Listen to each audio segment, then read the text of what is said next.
So we will begin with the second panel, a panel on immaterial culture, and I want to invite. Wait a second. I want to invite Timo Schmitz. Timo, can you hear us? Yes, I can hear you. Can you Okay. hear me? Okay, Yes. Try to make the presentation like 10, 12 minutes so we will have like space for like questions from the audience. sure. Um, Wait a second. I have to share my screen.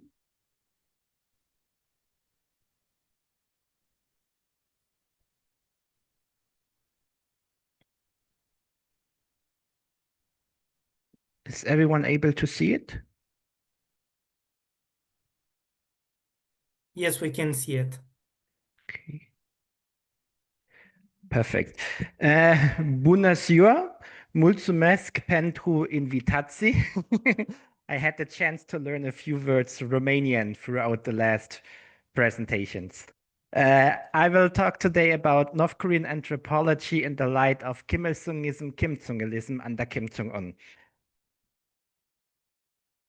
Relevant papers for this presentation. I built this presentation out of 3 of my papers. The first is analyzing the systematization of Tutsi and its output, which was published in 2022. A Korean socialism without socialism, the spiritual sources of Tutsi idea, which was published in 2024. And, which is very important, a published draft, which is not placed in a journal so far, about how to transform North Korea into a democracy and why it has failed so far. Kimilsungism-Kimjongilism as a safeguard for the absolute power of the ruling class. So first, we should understand the ideological development. In 1948, the Democratic People's Republic of Korea, DPRK, the official diplomatic name of North Korea, was founded, and it was declared a Marxist-Leninist country. In 1950 to 53, there was the Korean War, and with the end of the fighting, because so far there's still no official peace treaty in between North and South. After that, the division of Korea remained until today. And already 2 years later, in 1955, in December 1955, Kim Il-sung made a famous speech known as the Tutsi speech. So it was actually just a normal speech in which he was criticizing people from the party, and which was the beginning of a series of purges. But here the word Tutsi came for the first time. So later it was rediscovered, the word, when he consolidated power. And in 1972, Marxism-Leninism was actually weakened in the constitution. It was not crossed out back then. That happened later. But in 1972, it was said that there's Tutsi ideology as a special form of Marxism-Leninism. And after the fall of the Eastern Bloc, it was Marxism-Leninism was dropped out completely, and it was said that Tutsi is even a higher phase of Marxism-Leninism. So what is the ideology about? This is the very key, because you have the word Tutsi. It actually means subject. It's not directly derived from Chinese. It is derived from Japanese shutai, which is derived from Chinese chuti. It was originally used in Japan in the 19th century to translate the German word subject in philosophy. So Tutsi meaning subject, there is the question, what is the subject? The subject philosophy, Tutsi idea, has to determine the subject of philosophy. And the subject of philosophy, according to Tutsi, is man, Saram. So it says that man is placed in the center, which is why they say in DPRK works that Tutsi is a man-centered philosophy. Saram Chungshime Cholhak. Here, man actually is a generic term. It means simply human being. You find the words ingan, mankind, humankind, and saram, man. Mostly synonymous today. So it is a man-centered philosophy according to their own depiction. I use the term man here because in North Korea it is used in English publications. They say the word man, not people or human being. So I adapted it from there. So Tutsi teaches that every human being has to develop a worldview.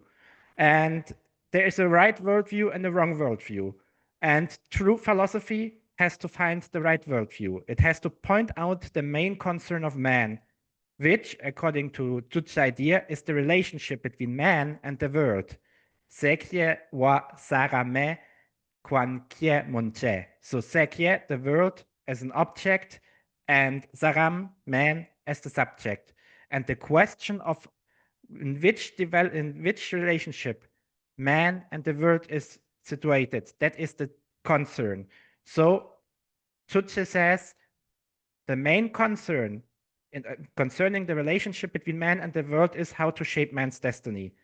Here the word unmyong is very important, fate, destiny, saying that man decides everything and is master of everything.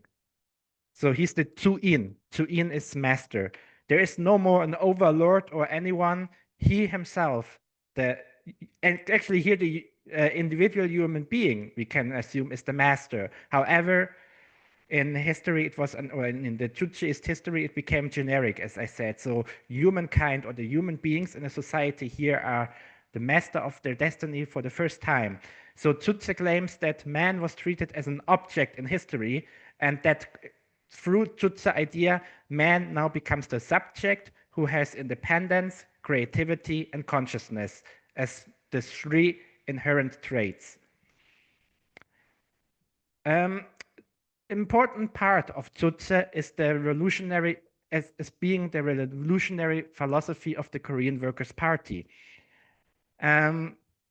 which says that the masses have to accept the leader Seryong in Korean, who is the de facto father of the homeland.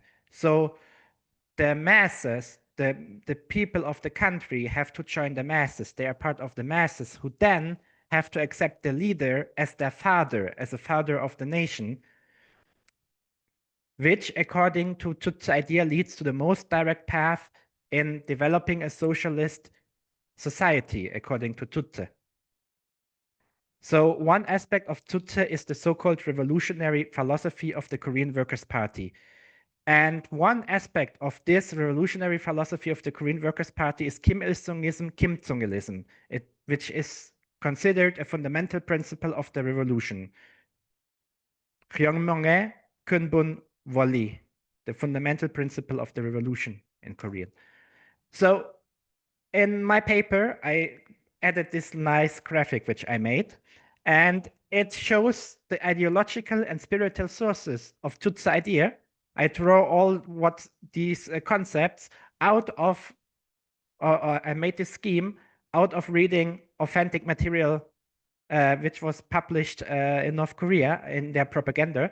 And they themselves, the education website Uri Min Gangdang, they use this naming, ideological and spiritual source. And actually they only mentioned two sources. It's one time the Jiwon idea, and the other is Imin Wichon. And of course, they go into different sub-doctrines and sub-categories. And in the end, the outcome is Korean socialism. And what is very interesting here is, as you can see, nowhere you see the names Marxism or Marxism-Leninism or Mao Zedong or anything. So the Korean socialism, the outcome down there in the right, the output, there's nothing Marxist inside there. Actually, Kim Hyung-chik's T1 idea is a Confucian-inspired, and Imin Wichon is a term from the Book of Han, where it is rendered as Imin Wei Tian, which is also of Confucian notion. So there's nothing, the DPRK claims no Marxist sources at all, which is interesting. But there's even more. In fact, if we look at the propaganda from North Korea, from the DPRK, you can see certain similarities with different philosophers of history. You find Chinese Confucianism inside. I traced so far Junzi and Chu Xi. Junzi is known for declaring that man is master of his own destiny. And Chu Xi is known for declaring that the ruler is like a father to its people. Then you find Korean Confucianism inside, especially Neo-Confucianism, such as Ri Huang and Chong Tasan, who declare that the sage man has to strive for self-perfection and that Korea is the center of the world and not just a subculture of China. Actually, you also find Japanese Confucianism because Japanese Confucianism places the leader over the family, while Korean Confucianism traditionally sees the family as the highest entity. In discourses, there have been assumed that there could be Buddhist and essentialist influences in Tutsi, but they were assumed or put into question. But it's so far it turned not out to be really in Tutsi, or it can be denied. Marxist-Leninist principles could not be found as basic principles, neither through DPRK works, nor if we compare the works and try to find the different philosophies inside. So in fact, Tutsi is a neo-feudal ideology based on the old monarchic principles of the past, not a socialist one. This is the first important point. Second is Ilshim Tankyol. It means single-minded unity, if you translate it. And Son, from the DPRK, wrote in 2020, our style of socialism is the only country where the entire people are bound by blood to the party, their hearts beat in sync, and the entire society is united ideologically, morally, and ironclad around the party. This is the single-hearted unity of socialist Korea, where the party reveres the people as heaven and regards them as its teachers, and the people infinitely trust and follow the party like their mother. End of quote. As we can see, it is a complete coordination of all state bodies. You find the party, the people as a society, the military, as we will see later. It's all put together in a single-hearted unity. So there is a demand for an undivided loyalty and no real space, because everyone is demanded to show this single-hearted unity towards the leader. And the leader and the party, they see the people as heaven. They treat them as God. This is actually Imin Vijon, the term you saw before. So it's more or less the people have to follow the party, and they have to trust that the party regards them like their heaven, but there is no room for questioning the party and the leader. Another quote from Son is, the proud reality of our style of socialism in which the leader, the party, and the masses form a single socio-political organism and the entire society forms a comradely, great revolutionary family that helps and leads one another is the noble fruition of the great efforts and energetic activities of the great leader, the great general, and the great respected marshal. You can see here clearly this single-minded unity that is desired. The unity forms a comradely great family with the leader as father of the nation. Note that the word great leader in the original Korean text, which I used, is Videhan Seokyeongnim. Seokyeong is reserved for Kim Il-sung. Whenever there is a talk of Seokyeong, it's always referred only to Kim Il-sung. Then you find the great general in the text, Videhan Changkun. This is Kim Jong-il. And the beloved marshal, Kyonehanen Wonsunim, is reserved for Kim Jong-un. Of course, it's a bit tricky in the translation because marshal and general, you might get the impression that Kim Jong-un is more, but that's not really the case here. You really have the trias, Kim Il-sung as the highest, forever president, eternal president. Then there's Kim Jong-il. The term great general is used because he was, during his reign, he was always called Videhan Changkunim, the great general. So it is a generic phrase, really like a technical term. It has nothing to do with rank whatsoever. And then you have the name Kyonehanen Wonsunim, which is a technical term. Whenever you read this, it is meant that Kim Jong-un is meant. So you have this trias. And in this trias, you find the civil society as one big family with the leader as patriarch. Another quote from the same article, the respected marshal